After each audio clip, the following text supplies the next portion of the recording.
is the moose? I, I don't know. Then draw your cards. After all, it's your turn. Huh? Wait, no, wait, please. I don't know anything, please! Defeat.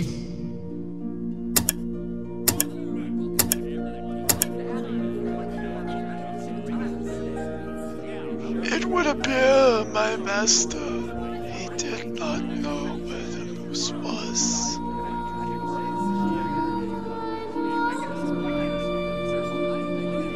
Doesn't matter. We have what we need.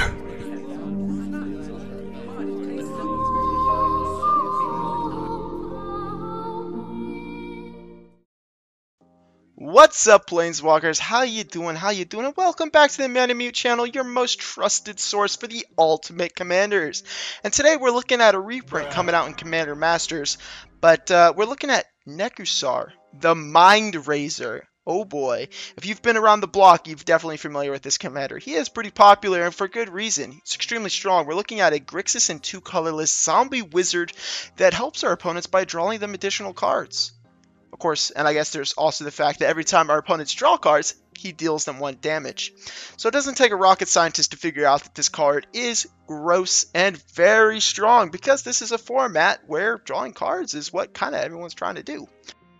So we're going to help our opponents draw cards in this deck. Yes, we're going to be playing the typical wheel stuff that's been around for years, but we're adding some new cards that we've gotten over the few years that no one's really touched. No one's really touched this commander, honestly. Looking at the, deck text, no one's really talked about him. So, hey, I figure, you know what? Let's give him updated. Let's put him in the new car, and let's take him for a spin. Now, as always, guys, I am going to be going over the combos in the deck. Even though the combos are really simple in this deck, I will still go over them, but that'll be after the deck list, okay? So stay tuned for that, guys, and let's start off with the lads. Starting things off, we have creatures that help draw our opponents extra cards to drain them more. We have Kami of the Crescent Moon and Zenith Chronicle. Both are going to draw a single card for our opponent, but they still function. Jace's Archivist and Magus of the Wheel to, you guessed it, wheel our opponents. And depending on Nekusar's added text, he may kill the table with that. We have Baylor, which technically does draw cards. He does a lot more than that, but he's going in this spot in the deck list because we primarily want to use his draw 3, discard 3. And lastly, we have Siazan, Perverter of Truth. Hopefully I said that right, if not, too bad. He is very strong in this deck. He's probably going to get blown up majority of the time. So what happens? Pay 2 life, draw 2 extra cards on our opponent, right? Well, if we have a Shieldred, Orcus Bowmasters, and our commander, that's too much damage. That's simply just too much damage.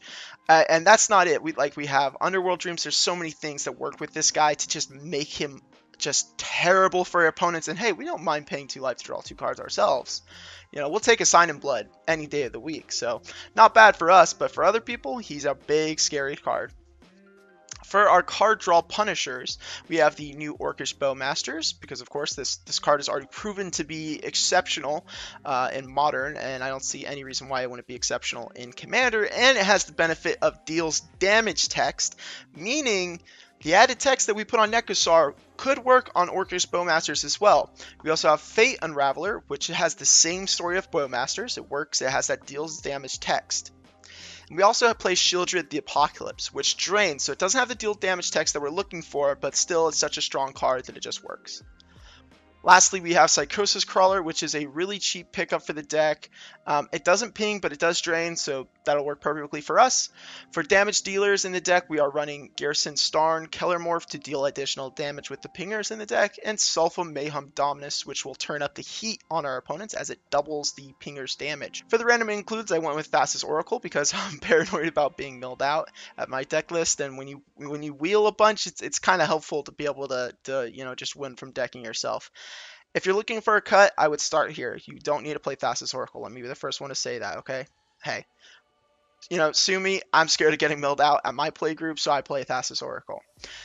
We have Gixen Puppeteer as kind of an odd include, but he gains us life. He only triggers once, so when we draw our second card, he's going to gain us 2 life, deal 2 damage to our opponents, which is perfect. That's what we're doing. But he also has Recursion, and we actually play a lot of creatures that ping at 3 mana, so it has a really good kind of spot in our deck, and not a lot of people play it, so I thought, hey, you know what the heck not, let's put him in the deck and see how he does, and be a little different, be a little hipster. Obnix's Captive Kingpin for the ultimate card advantage as we are pinging a bunch, and hey, he's neat. And finally we have Turgor, God of Fight, to be cheeky about all our windfalls and steal our opponent's creatures and lands as they are discarding their hand, which is perfect for us. Will it make people hate us? Yes. Will you need to get someone to walk you out to your car? Probably. We are playing two Planeswalkers. That's going to be Obnixilus the Hate Twisted because he combos with everything in our deck, and Ashiok Dream Renderer to stop libraries from being searched, and exile graveyards. So he works as both kind of work as utility. Obnixilus is just another pinger for us. He also has the added bonus of being able to destroy a creature. And Ashiok, sure, it mills, but mainly we want it to stop people from searching their libraries. But it can vary on your play group. If your play group is, only playing cultivates and you're not that worried about it, then maybe cut the Ashiok for something a little bit better. The spell section of our deck is going to act like the glue on this macaroni picture. For 1 mana spells, we have Mystical Tutor to do what the card's named after and tutor our spells. Tainted Strike so that we can infect the table with our pingers, and Vandal Blast to destroy artifacts and let the Joyer player know that there are other people at the table. For 2 mana, we have Arcane Denial, which is a counter and then makes our opponent draw cards, which is perfect for us. Cyclonic Rift to bounce everything at instant speed and make 3 mortal enemy tokens at your table. Feed the Swarm for enchantments, and sure, I guess you could kill a creature with it, but let's be honest, you never do that. For 3 mana, we have Dark Deal, Windfall, and Molten Psyche, and Days Undoing to be our wheels in this spot. All those cards basically do the same thing with varying added bonuses. Next, we have Deflecting Swat, Fierce Guardianship, as they are going to be reprinted soon, and they're just good in every single deck, and hey, we're playing the colors, let's play them. There's always a good use for them, and they're good protection. We also have Solve the Equation to find that one card that wins instantly. Peer into the Abyss. Toxic Deluge to wipe the board and get it around the indestructible creatures. For 4 mana, we have Deadly Rollick to exile a creature, Mizzix Mastery so that we can play our spells again, Wheel and Deal as another way to wheel, but with the added bonus of drawing us an additional card. Whispering Madness is also a wheel, but we can cipher that onto one of our creatures so that we can keep casting it. For big spells, we have Echo of Eons, which is just a very good wheel, Nexus of Fate because I'm very scared of decking out, and I don't know why I have that fear. I love Mill. Anyways, Peer into the Abyss. This is the card of the deck. If we were Commander Quarters, this would be the Golden Pig. This is the best card that you have in this deck because it instantly combos with your commander. So as soon as you get to 7 mana with this card, commander out, win the game if it goes uncountered. It makes an opponent draw half their library and lose half their life, and then all your pingers function off those cards drawn. And in our table, if you have something like Orcish Bowmasters, it's just extra damage, just load on the damage. There's a lot of stuff that will just win instantly with this card. Moving into our artifacts and enchantments, we have our ramp package, which is going to be pretty big, but we need to consistently get to 7 mana for Peer into the Abyss. So we have Soul Ring, Arcane Signet, and Mana Vault. It's still a good time to pick up your Mana Vault. It hasn't gone up too much yet, and I would definitely pick it up before it goes back up to $100. Then we have Dimir, Izzet, and Rakdos Signets, Thought Vessel to keep our hand big, Chromatic Lantern to fix our mana, and Skyclave Relic because I love it. For card draw, we have Howling Mind, Temple Bell, Fevered Visions, which, boy, do I love this card ever since it was printed, Teferi's Puzzle Box, which is great, and Spiteful Visions to also ping. And finally, Rhystic Study, because of course Rhystic Study. Finally, we have our Superstar spell, Force Fruition. Surprise, we're Group Hug. Lastly, we have the One Ring because it's broken and Shieldred can offset its drawbacks. I say drawbacks in quotations very lightly. For random includes, we have Counterbalance to annoy everyone, and Hive Mind to make our wheels a party wipe. Phyresis, is our worst Tainted Strike. Underworld Dreams to add to the Peer in the Abyss win pile, and Whip of Erebos to keep us healthy. For the mana base, as always, feel free to copy mine, but do what's best for your budget, and I would, however, make sure that you do play Center of the Sea and Gaia Reach Sanitarium, as they're pretty much the sprinkles in any Nekusar Sunday very important cards. So there are a lot of cards in this deck that combo, and I won't be going over all of them because they kind of all function the same way. So I'll just explain the two general ideas for the combos. So we have the Infect combo. The way this works is we use a creature that has the text deals damage Okay, that's very important. So that's going to be our Orcus Bowmasters. So it needs to be deals damage when your opponent draws a card, right?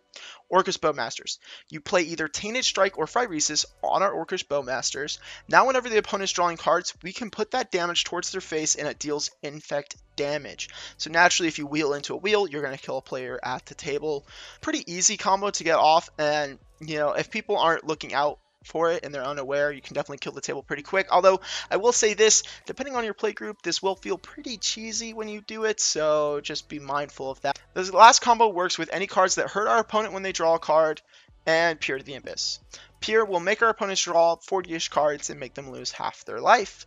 Our pingers will do the rest as they trigger 40-ish times. If the opponent's library is empty, well, or has 10 cards left, this combo will not work. But that's why we play stuff like Days Undoing to help our opponents out by making sure their graveyard stays empty and their libraries full. That's going to do it for today's video, guys, and I hope you enjoyed it. If you have any questions about deck building or hate mail, feel free to join our Discord and chat with us. As always, thanks for watching, and subscribe if you want to see where this Man of Moot Saga will go. See ya!